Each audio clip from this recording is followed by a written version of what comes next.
I was wondering if you were coming back. We had a nice meeting. I had a nice meeting with her Saker. The board will now reconvene to open meeting. Whereas the Accomack County School Board has convened a closed meeting on this date pursuant to an affirmative record vote and in accordance with the provisions of the Virginia Freedom of Information Act, and whereas section 2.1-3771P of the Code of Virginia requires a certification by this school board that such closed meeting was conducted in conformity with Virginia law, now therefore be resolved that Accomack County School Board hereby certifies that to the best of each member's knowledge, one, only public business matters lawfully exempted from open meeting requirements by Virginia law were discussed, and two, only such public business matters as were identified in the motion by which the closed meeting was convened were heard, discussed, or considered. Second. Okay. Motion and a second. All in favor? Aye. Opposed? Okay. Madam Chair, I'd like to make a motion or a move that we approve Ms. Bowman to remote into our meeting. Second. Motion and a second to allow Ms. Bowman to participate remotely. All in favor? Aye. Ms. Bowman, would you have to offer a reason according to the rules? Do you have a personal emergency? A personal matter related to the inclement weather and poor road conditions. Thank you.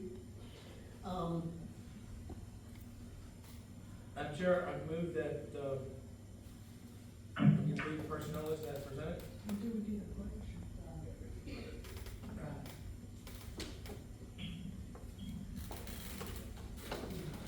Please stand for the pledge and remain standing for a moment of silence.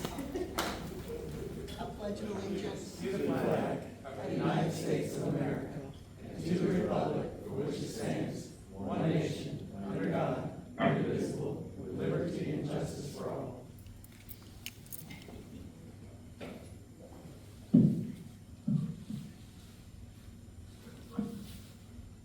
You better stand here. I heard that we changed there. Doesn't give us they certain classifications for county or being tax comparable to authority area right. What happens if you wait? They ask the clerk to call roll for, I guess, we're gonna approve the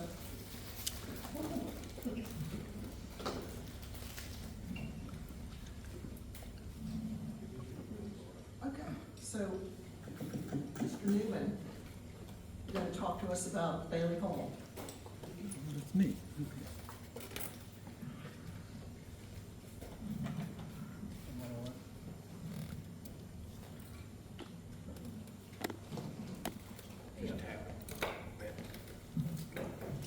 I figured this out once before, I'm waiting to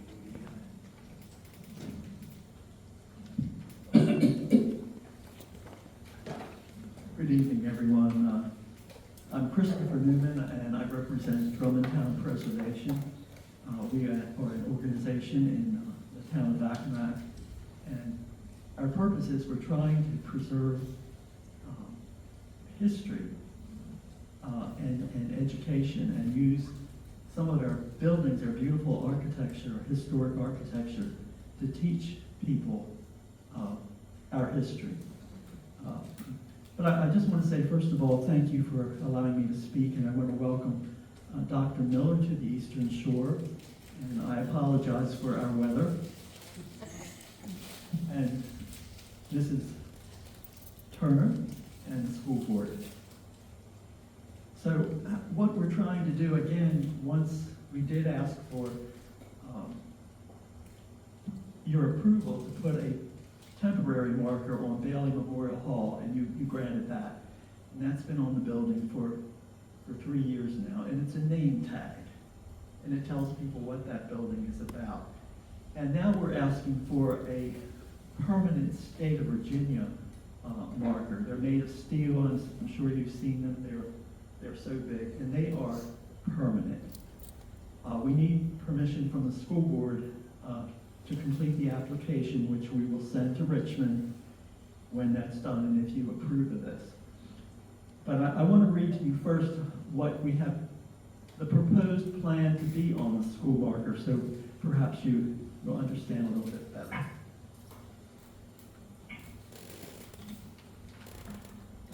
Bailey Memorial Hall, circa 1870, formerly Drummondtown Baptist Church.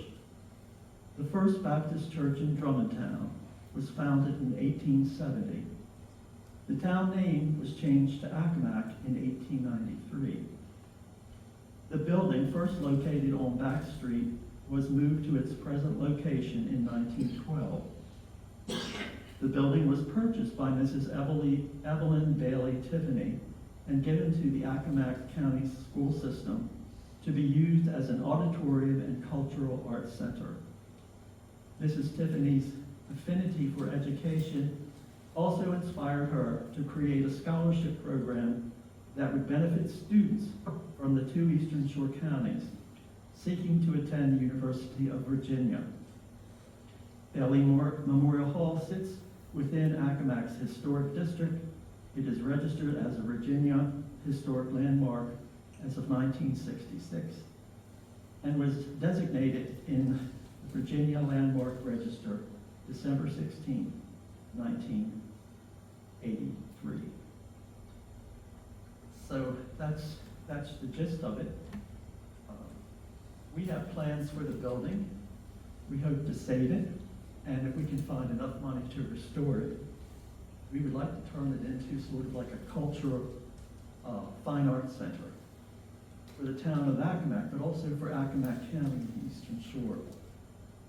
And that's really what happened to the building in the 1930s and 40s and 50s, where dances were held and parties and all kinds of educational things, that crafts went on for children, theater, all kinds of things. So I guess that's it. Hope Saker is with me. She's a member of Drummondtown Preservation, and she was very much involved in the new planting on our town green of all the new trees and the Victorian benches. I hope you noticed them. So thank you, and thank you all. Thank you. Any questions for Mr. Newman? We will discuss and talk with Dr. Miller and let you know. Very good. Well, we're going to be leaving too, so I don't mean to be rude, but thank you. Safe travels. Thank you for coming. Thank you for the information. Did you get your sketch back? I did. Okay.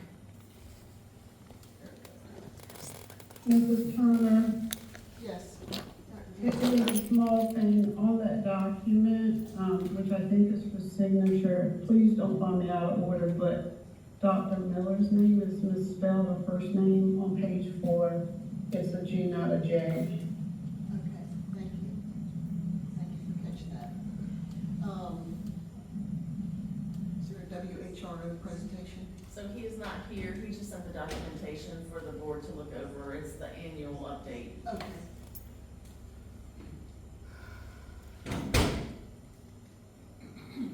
Is there a motion to approve the minutes from the last meeting? Madam Chair, I move that we approve the minutes for 8/05/2025 meeting as presented. Second. A motion is second to approve the minutes. All in favor? Aye. Opposed? Aye. Motion passes.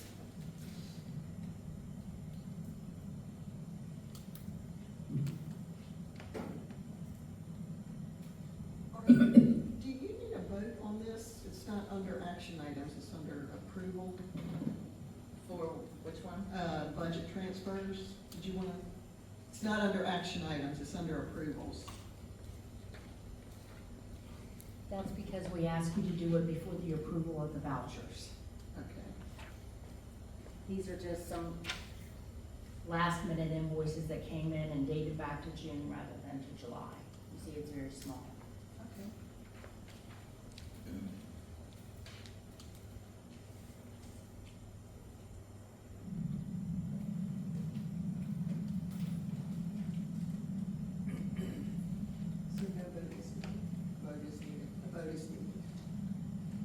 motion to approve the budget transfers? Madam Chair, I move that we approve the budget transfers as presented. Second. There's a motion and a second to approve the budget transfers. All in favor? Aye. Opposed? Motion carries. Next up is the vouchers. Is there a motion to approve the vouchers? Bless you. Madam Chair, I move that we approve the vouchers as presented. Second. Motion is second to approve the vouchers. All in favor? Aye. Aye. Opposed? Motion carries. The readmission will, I guess we need a motion to table that to the next meeting. Madam Chair, I move that we table the readmission, case number 08-19-25-01, to the next board meeting in September. Second. Thank you. Motion is second to table the readmission. All in favor? Aye. Opposed? Question, Yes? I'm not opposed, have we, I think we might have approved readmits before without, are we doing this because? I believe they want to come, they just couldn't come tonight. So okay, I'm ready. Mine is a yay. Okay, so all in favor of tabling the readmission to the next meeting? All in favor, say aye, please. Aye. Aye. Opposed? Motion carries. Is there a motion for the personnel list? Madam Chair, I move that we approve the personnel list as presented. Second. Motion is second to approve the personnel list. All in favor? Aye. Aye. Opposed? Nay. Will the clerk call, take the vote, please?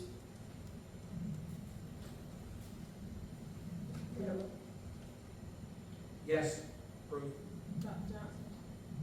Yes. Mr. Neal? Yes. Mr. Woodruff? Yes. Ms. Turner? Yes. Bowman? Yes. Mr. White? Nay. Motion carries.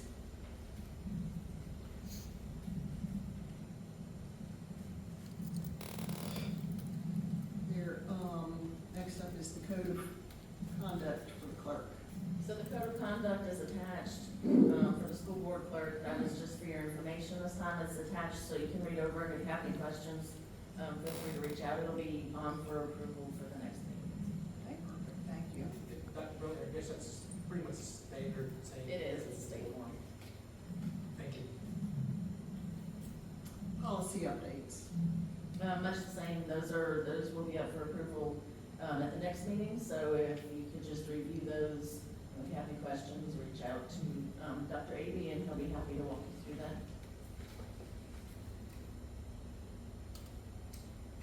So we're voting on policy updates, but not these policy updates. The policy updates that you'll be voting on are the ones from the last meeting. So the staff handbook is also, So the staff handbook we have on for information, and for approval. The reason for this is that we want to make sure that's in place before teachers come back. It was on the agenda, and, the board, some of the board members, at least I know, reviewed it then. We did have the attorneys review this, and they have sent it back as ready to go, so. perfect, thank you. Was there, Question, whenever it's appropriate, Madam Chair. Mr. Taylor has a question. was there, did the lawyers have much to change or address, or was it pretty straightforward? They just updated some codes to make sure we're in compliance with the state codes. Thank you. Dr. Johnson? Thank you. On page 11, the topic or header is employment of family members. It seems to me, and I'm open to feedback, that the first line contradicts the subsequent sentence. The first line under employment of family member reads, relatives of school board members. Am I okay? I heard something. Am I okay to continue? Yes. Please continue. Okay. Again, again, under employment of family members, the first line reads, relatives of school board members and the superintendent of schools shall not be hired by ACPS. But then the third sentence goes on to align with the VSBA, VDOE guidance that basically says that there can't be supervision. We can't have it both ways. I think that first line needs to come out. If anything, move that, am I okay? Move the line up that says that no family member or employee can be under a family member's direct supervision. We can't say that relatives can't be hired. I think that's going forward, but if they're already employed, is that, What? Say again? I'm So- sorry. so I'm just that- trying to see if I understand. That sentence only speaks to family members of the school board and myself. We can employ family members that are just family members, but since we are making the policies for the school division, that is just for the school board and the superintendent. But I'm trying to The next, let that make sense. I'll use myself as an example. If this line stands, then no one who is related to me as an elected official can ever work in ACPS. Do you know how many relatives I have? And that would apply to everybody on the board. And for what reason, when I don't have any direct supervision over anybody? we can definitely change I it signed now. an ethical document about code of conduct in the county courthouse as an elected official. I sign a code of ethics within the school board most years. What is the intent of this line? Because I don't think it is appropriate for this entity to tell me that none of my relatives, using myself as an example, could ever work for Accomack County Public Schools. It's actually, that's so inappropriate. it's pretty standard, I believe, across the state. We can take that out, that's not a problem. It would just be, so when it comes to. That's what we're here for. I'm open to hearing, but I want somebody to make that make sense. Mrs. Turner, I want to acknowledge what you said, that's pretty standard across the state. I haven't seen it anywhere. I'm not doubting you, It is not. but we are a 9-member board. Is it really reasonable to think that going forward, that nobody on this board could ever have anyone employed? Why would we limit ourselves when we don't have direct supervision? If I try to do anything as an elected official with regard to any relative of mine that works in this system, then I'm already up the creek. Why does this need to be in a handbook? I believe Dr. Aby is gonna address this. So policy GCCB, in a more entire sense, does allow that, so it may need to be something that goes back, to look at for that, because it says, B, notwithstanding the rule stated subsection A above, the school board may employ or pay the superintendent, may recommend for employment any family member of a school board member, provided that, one, the member certifies that he had no involvement with the hiring decision, superintendent certifies to the remaining members of the school board in writing that the recommendation is based upon merit and fitness. So there is some language in the more full policy that provides that ability. Yeah, that's exactly in keeping with what I said. Again, using myself as an example, please don't find me argumentative. I'm just trying to state my case for how the first sentence needs to come out. I'm just trying to state my case, because there is language, as I stated originally, that supports the fact that my family member can be employed. I can't have anything to do with employment decisions. Case in point, when a relative of mine has shown up on a personnel list, I abstain. I've done it before, and that's my intent going forward. I abstain from approving or disapproving that personnel list. So that first sentence, it really isn't applicable, it's actually against policy. The subsequent statement, I say again, it's accurate, right? But that first sentence needs to go. Is there a consensus? Madam Chair, I'm not trying to do your job. I can't see the room. Okay, No so, one talking. So we will, when we get to the approval on the action item, it would just be approval as amended and to take out that line. So that's not a problem, we can definitely do that. And it's not every single family member, it's just like your nuclear family member. Your mother, your father, your brother, your sister, your husband, your daughter. It's not nephew-in-law, it doesn't extend that like that. I think I do have to agree with Dr. Johnson though. Where we may have some family members that may want to work in the system, we would just have to abstain or not be involved in that type of employment. So I kind of agree that we should just strike that line, so we'll make that amendment when we go to vote. Everybody's good with that? And Mrs. Turner, new topic, my only other thought with regard to this, because I think this is up for approval, right? Yes. Background checks, are we doing background checks on the police, on our new hire consistent right now? I'm just Yes. curious. On our new hires, anybody that's working for ACPS, that is employed by ACPS has to do the background check. Okay, I didn't have anything else, thank you. Thank you all, thanks, Jenny. Mrs. Turner. Next up is if nobody has anything else about that handbook. The financial report. Do you want me to explain?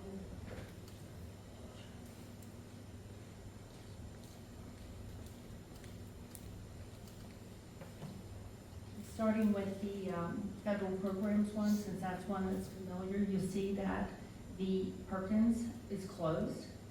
And Title II looks like it has not been attended to, but that is not true. I'm going to have to write an amendment to that because we're gonna have to, we have the money to close that out, the first line there, the 44,000, just not in the line item that it is written for. So Finance will be writing an amendment and then a budget transfer and then closing that out. Everything else is on track. You said that was Title II? Yes, sir. Title II for 23 year. Yep. Thank you. It's in Object Code 3000, which is purchase services. And we have lots of salaries and benefits we could put against that, but I have to move it to salaries and benefits. Thank you. Then the next one I go over is the operating report, how we closed out. Unfortunately, at the top it says 25, 26, but it should be 24, 25. I apologize for that. Which one is this one? That one. The 6:30 or the 7:31? They both say 6:30, I think. It's up on the screen. I can't see that. I'm sorry. I just meant that as a reference if it was right. I didn't mean that. I'll let you look at the screen. If you look at the last page, so this is updated with the budget amendments that you did tonight. And if you look at the last page, you see that we have a budget of 72 million and we spent 71,789. So we spent all but 225,486. So that, of course, we're still going to audit and year-end closing and all that. So that's subject to change a little bit. But some of that also was because some of our carry-forward projects spilled over until last year. But I think that, that's the closest we've come in years and years. And it was also our first year without ESSER because ESSER 3 ended in September. So it was kind of like a trying year for us to try to, make sure we had everything out of ESSER. But that's how that ended up at this point. And then the other report, Mr. Taylor, which would be the other, the one you haven't hit yet. This is the first blush of the report to show you our expenditures by category and by percent expended. So there's a couple of things I'd like to just point out. This is a work in progress. If you look on page 1, the first thing that you see that it says negative $765 on the far right column for program 05. We have some items here. 05 is extracurriculars and athletics. That had always been included in regular, in the 01. So we're gonna have some, growing pains, and then we're gonna have to move some from 01 regular to 05 to cover the extracurriculars. These are all things that as we move into the new system, we've expanded our coding. So some things like that, it's not that, we never planned on having 05 extracurriculars and athletics. Well, surely we have, but it's budgeted under 01. Another thing I wanted to point out to you is if you go to page 4 and you see Office of the Principal, it's about a quarter of the way down. In the encumbrances, you see 1.788 million. That is because the new system encumbers the unexpended salaries. That's one of the things that we always did by hand before. So the new system will be like, okay, if we have a salary for 120,000 for the year and we spend 10,000 in the first month, it will encumber the remaining 110,000. So you see Office of the Principal, those are 12-month employees. But if you look back on the first page, there's nothing encumbered under instruction, and that's because they're 10-month employees. This system won't begin to encumber those salaries until September, when their contracts start. So you'll see some areas that have huge encumbrances, that's because they employ 12-month employees, and our biggest areas, classroom instruction, have relatively small encumbrances because it does not begin to encumber those until after the September report. Is this due to the new system? Yes. Whenever we had a report that we gave you before that was encumbered salaries, that was all done by hand on spreadsheets to come up with those. But this is doing it based on the contracts that are entered in the system. A couple other things that might draw attention, that I'll draw it to myself. Let's look at page 8. We have a couple of items on that page that show that we've spent 270% or 215% of the budget. This is on page 8 under, this is technology, administrative unit, and when looking at it today, it was because part of the budget was put under elementary, 1.297 million, secondary, 818,000, and that all should have been included in that 186,500. So so we haven't overspent. The top two numbers right above the 186 go down and are part of the 186. Same thing a couple lines down. It's not just 360,000, the 1.145 million goes into that. So we'll be making these corrections, investigating these as we move along. So I just wanted to point out, because that's, Dr. Miller was like, oh my gosh, what if we overspent by that today? And it's because we have to move the budget to correspond with it. So we're in a learning curve. We had to find out some of these things today on the call just to explain the report tonight. Are there any questions? Thank you.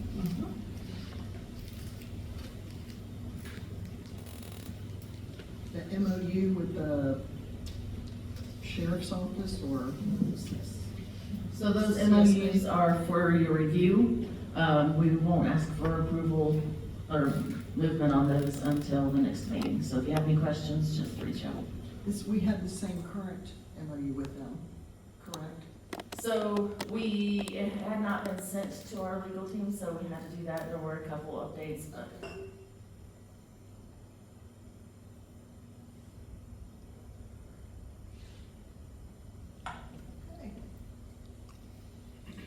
Okay, the first thing that I wanted to do was, you'll see attached, superintendent goals for the 25-26 school year. The first one is, these are based on the presentation that we did during the retreat. The first one is around academic achievement, so everybody, all of the academic areas that did not meet the standards of accreditation, we'll raise those by a minimum of 5% at every school. Dr. Miller, if any feedback, I apologize, Mrs. Turner, for interrupting. Do you want us to hold feedback until you walk all the way through? Or would it be helpful to get any feedback, high-level feedback, goal by goal? I feel like preference, so tell me if I've asked anything that's inappropriate. Maybe hold the questions till the end. Okay. And the next, so it does say preliminary approval granted by school board on 8/19. We'll change that to 9/2 so that we can approve these at the next school board meeting as well. The second goal has to do with communication, and improving communication between all stakeholders, as well as the central office. And then the third goal has to do with the unity and strengthening that unity across the division. So I can answer any questions now, or you can call me individually, since we won't be approving this until the next meeting. Mrs. Turner, you tell me when I'm okay to, please. Done. Yeah, yes, Dr. Johnson, fire away. Oh, yeah, well said. So all is intended as food for thought, for you, Dr. Miller, for the board, food for thought. I think that the goals need to be enumerated or lettered. Right now, it just says goal, and this is just a small thing, but just for future reference, we would know whether we're talking about goal 1 or A or 2 or 3. I think, and I'll just give high-level comments because I know this is a work in progress, but I'm putting these things out there intentionally because I think they're important. What I just said was a minute thing. So we have a lot of vacancies, and as the success indicators go, seeing that the vacancies are filled to the end of the academic success. How can we have academic success if we're, constantly filling holes? So I would like to see some consideration given to being, at a particular staffing level, a maximum, if not complete, staffing level as a success indicator. And I offer that one broadly. Perhaps it fits under goal 1. Goal 2, I would offer that I'm not sure how we are defining ACPS. What we may intend there, because this is the superintendent's evaluation, not the entire district, maybe what we mean is that central office will communicate in said fashion. My next thought with regard to goal 2 is why a new website? I asked neutrally, the goals or objectives, I don't have it directly in front of me, actually I do. Specifically, the indicators of success under goal 2 or B mention develop a new website. I'm not one for reinventing the wheel. I'd like to know more about that. Maybe we just need an overhaul. When we, under that same goal, indicate, I think it's there, under that one, I'm still under goal 2, there was a success indicator that had to do with increase, there it is. See my first point. Under the goal, which one is it? I'm on page 3. And I'm actually on page 4, under indicators of success.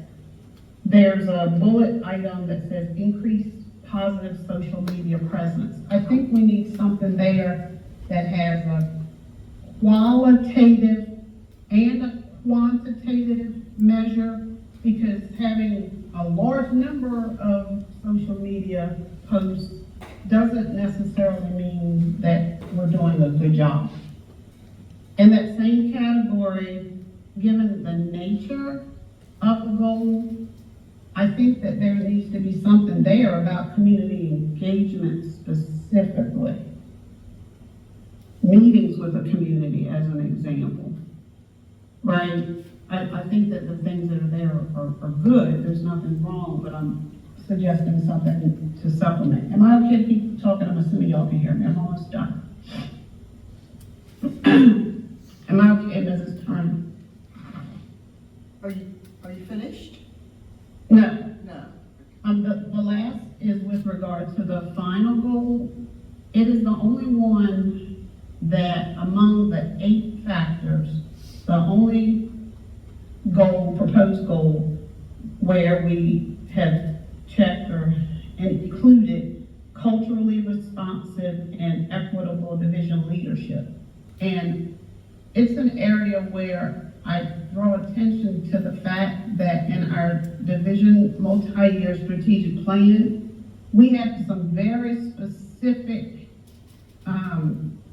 topics that we've already endorsed in our county that we say are culturally and equitably relevant, right? And so I'm being as neutral as I can. I would offer by way of example that the things that are in our strategic plan that I don't see here include student focus group. I don't see anything here that, again, with direct relation to our strategic plan, there's nothing here that talks about discipline. Our strategic plan talks about us having an established, approved goal around decreasing referrals, discipline referrals, fewer and less regular discipline cases. The same area also includes things like Parent University, Success Academy, and safety. Safety is in this area in our strategic plan, and I think it is important in a plan like this to see some success indicators around a safe and comfortable environment. That's all I have. Thank you. And Dr. Miller, and Mrs. Turner, I can email those things later tonight, no later than midday tomorrow. I know we're taking minutes, but thank you for allowing me to get those things in. Okay, thank you. Okay.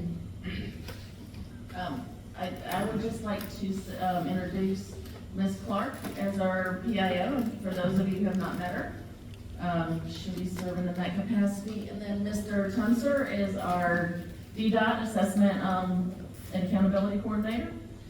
We have our opening day program on Thursday, unless we are floating, in which case we will have to look at that and revise our plan. New Teacher Academy was the 13th through the 19th. That went over well. Ms. Evans did an excellent job of coordinating that. Dr. Avey and I were at Edward Jones today, where they donated backpacks to our students. You'll see that on social media, thanks to our PIO, Ms. Clark. And then we have audit information. The audit is coming up this fall. All of our audit information will be current by September 12th. And Ms. Only and her team are working on that. Very good. Very good. Mrs. Turner, I apologize. I'll go back.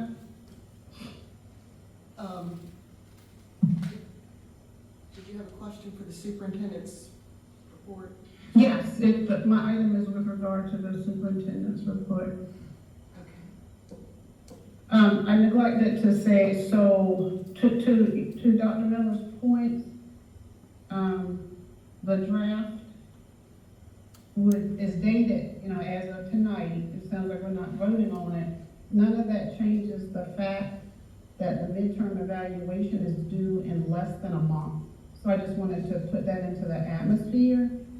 I am subject to correction, but I'm nearly 100% certain that that means that we have less than a month as a board to define what success, highly effective, etc., what that looks like for Dr. Miller. So I'll just stand by and look forward to, knowing how we're gonna, as a board, strategize and develop all that to do our part so that we are positioned, to comply with the law and, have the evaluation in place.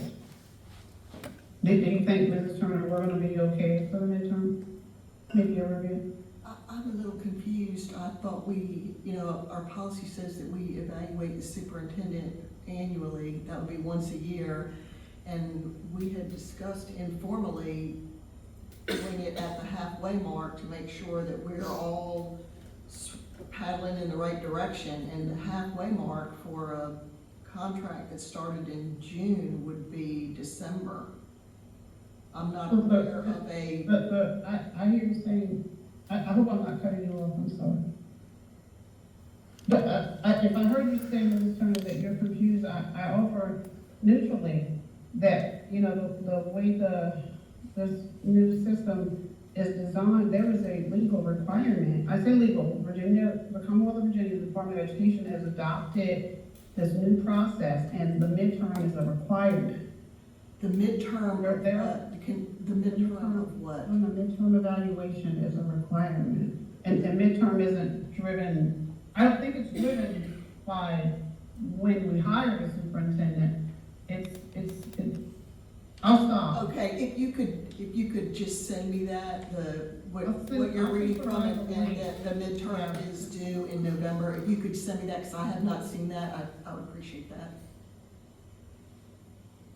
Dr. Miller, I don't know if Dr. Miller wants to speak to it, but I don't think that her draft arbitrarily included September as a midterm. I can't see you all, so I can stop at any point, but I'm just still talking to help. I can gladly send you what you asked for, Mrs. Turner. I'm just saying that I can do that. I guess I was under the impression that the midterm would be, what Mr. Turner was saying, that it was, in December.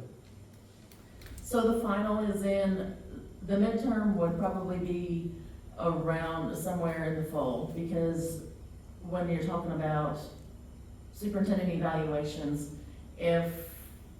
when it comes to the end of my term, if you were wanting to, you would need to have the discussion of if you wanted to renew the contract or, go a different direction. That conversation would need to be had in January, February, to give you guys time to either work out a contract or post for a different superintendent. So that would be the final. So your mid-year would be somewhere in the fall.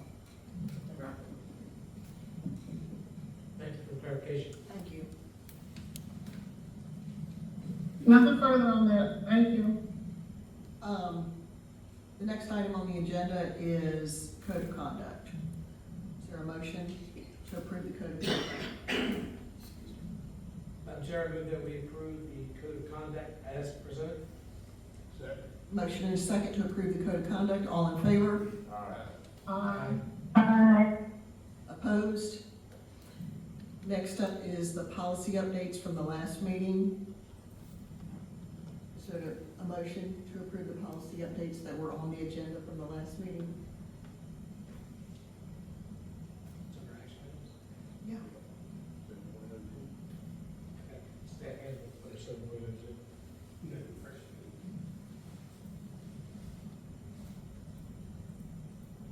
You want to make a motion to approve the policy I updates? make a motion that we approve the policy updates as presented.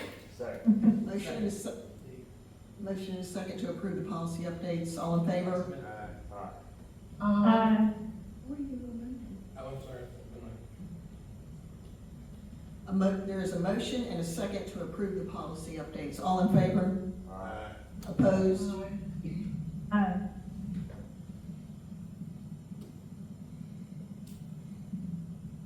Staff handbook. Madam Chair, I move that we approve the staff handbook as amended. Second. Motion and second to approve the staff handbook as amended about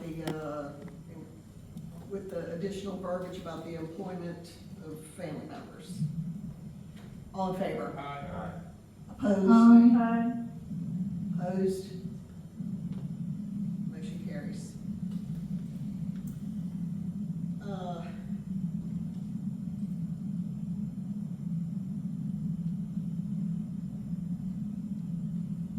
So there is a form here about the delegates. So you would need This is to, due, this is due now, I'm guessing. so it's just a nomination, for those positions.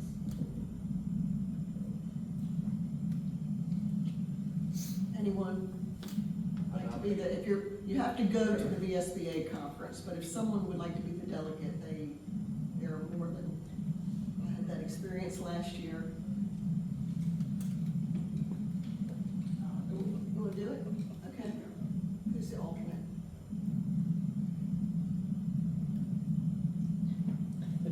You. No, that means not it. You want to be the alternate?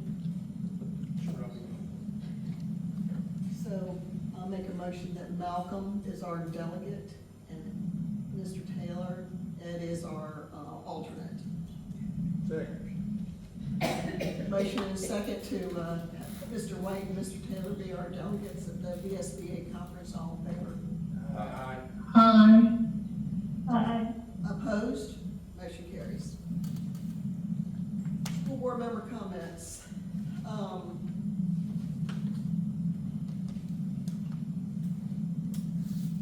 gonna pass that to you.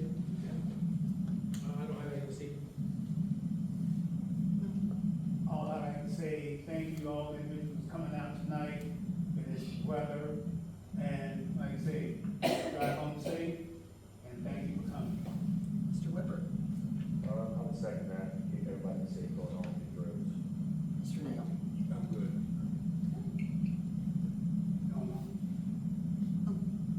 Dr. Johnson, or did you have anything? I would just say, gently, there is a superintendent's evaluation workshop upcoming. It's near term. It's in all the VSBA, materials that we get on a daily basis. Other than that, I don't have anything. I will say thank you all for bearing with me during, remote participation. It's not always easy to hear, and if I've offended anybody by cutting them off, that was not my intent.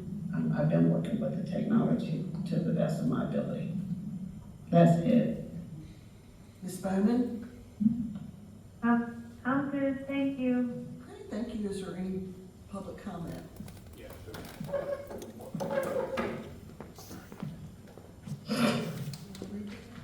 Somebody on there? Rules of public comment. 1, identify yourself by name and 911 address. 2, speakers are limited to 3 minutes. 3, individuals may reserve or transfer their time to another speaker. 4, specific personnel matters must not be initiated at a public meeting. 5, speakers cannot be abusive, threatening, or use profanity. 6, specify the nature of your remarks. 7, speakers who have previously spoken on a subject for public comment should not be allowed to readdress the board during the same public comment period. 8, specific questions should be resolved prior to the meeting by contacting the superintendent or the appropriate staff member. 9, anyone who would like to present a PowerPoint presentation for public comment has to present the presentation 24 hours in advance for review by staff for appropriateness. And 10, all questions shall be directed to the chairperson and at her discretion solicit the response from the appropriate staff member.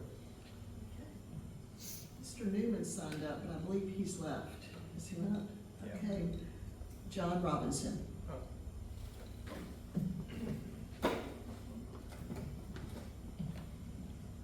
Good evening, everyone. Good evening. My name is John Robinson, Green, West Virginia. Don't look so mean, I don't have nothing bad to say tonight. They know when I come, I bring the heat. But tonight, Mr. White, Dr. Johnson, and Ms. Haney, the bus drivers, would just like to thank you guys for buying us breakfast. Bus drivers meeting after we got back from Florida. We really appreciate it. Thank you guys very much. You're welcome. Is there a motion to adjourn? Madam Chair, move that we adjourn for this evening. Second. Okay, motion is second to adjourn. All in favor? Aye. Opposed? Aye. Drive safely.